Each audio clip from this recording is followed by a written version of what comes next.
तुलसीदास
पर रहने वाले स्त्री पुरुष यह सुनकर कि निषाद के साथ दो परम सुंदर राजकुमार नवयुवक और एक परम सुंदरी स्त्री आ रही है, सब अपना अपना काम काज भूल कर दौड़े और लक्ष्मण जी, श्री राम जी और जानकी जी का सौंदर्य देखकर अपने भाग्य की सराहना करने लगे।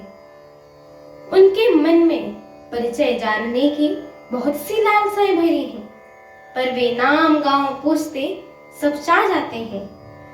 उन लोगों में जो वयोवृद्ध और चतुर थे, उन्होंने युक्ति से श्री रामचंद्र जी को पहचान लिया। उन्होंने सब कथा और सब लोगों को सुनाई कि पिता की आज्ञा पाकर ये वन को चले हैं। यह सुनकर सब लोग दुखित होकर पछता रहे हैं कि रानी और राजा ने कदापि अच्छा नहीं करा। उसी अवसर पर वहां एक तपस्वी आया जो तेज का पुंज, छोटी अवस्था का और सुंदर था।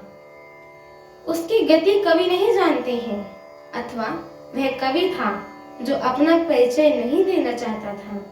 वह वैरागी वेश में था और मन वचन तथा कर्म से श्री रामचंद्र जी का प्रेमी था।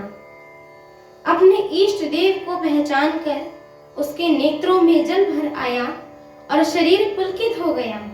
वह दंड की भांति पृथ्वी पर गिर पड़ा। उसकी प्रेम विहल दशा का वर्णन नहीं किया जा सकता है। श्री रामचंद्र जी ने प्रेम पूर्वक प्रफुल्लित होकर, पुलकित होकर उसको हृदय से लगा लिया। उसे इतना आनंद हुआ कि मानो कोई महादरिद्री मनुष्य पारस पा गया हो। सब कोई देखने वाले कहने लगे कि मानो प्रेम और परमार्थ, परम तत्व दोनों शरीर धारण करके मिल रहे हों। फिर वह लक्ष्मण जी के चरणों में जा लगा। उन्होंने प्रेम से उमंग कर उसको उठा लिया। फिर उसने जानकी जी के चरण धूलि को अपने सिर पर धारण किया। माता जानकी जी ने भी उसको अपना छोटा बालक जानकर आशीर्वाद दिया। फिर निषाद राज ने उसको दंडवत की। श्री रामचंद्र जी का प्रेमी जानकर वह उस निषाद से आनंदित होकर मिला। वह तपस्वी अपने नेत्र रूपी दोनों से श्री रामचंद्र जी को सौंदर्य सुधा का पान करने लगा और ऐसा आनंदित हुआ कि जैसे कोई भूखा आदमी सुंदर भोजन पाकर आनंदित हो जाता है। इधर गांव की स्त्रियां कह रही हैं कि हे सखी, कहो तो वे माता पिता कैसे हैं जिन्होंने ऐसे सुंदर सुकुमार बालकों को वन में भेज डाला है। श्री रामचंद्र जी, लक्ष्मण जी और जानकी जी के रूप को देखकर सब स्त्री पुरुष स्नेह से व्याकुल हो जाते हैं। तब श्री रामचंद्र जी ने सखा गुह को अनेकों तरह से घर लौट जाने के लिए समझाया। प्रभु राम की आज्ञा को सिर चढ़ाकर उसने अपने घर को गमन किया। हमारी आगे की श्री राम कथा को सुनने के लिए हमारे चैनल को लाइक, शेयर, सब्सक्राइब एवं कमेंट अवश्य करें।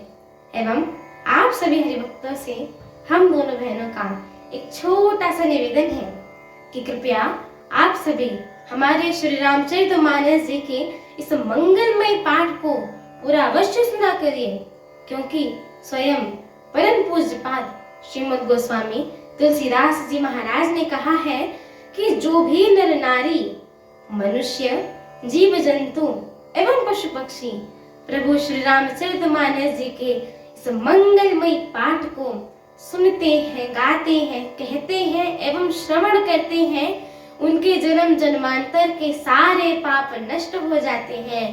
तो एक बार प्रेम से बोलिए, परम दयालु परम पूज्य श्री रामचंद्र जी की जय हो। जगत जननी माता जानकी की जय हो। लखन लाल की जय हो। अयोध्या धाम की जय हो। तुलसीदास जी महाराज की जय हो। एक बार प्रेम से बोलिए, पवन सुत हनुमान की जय हो। जय श्री राम। जय श्री राम।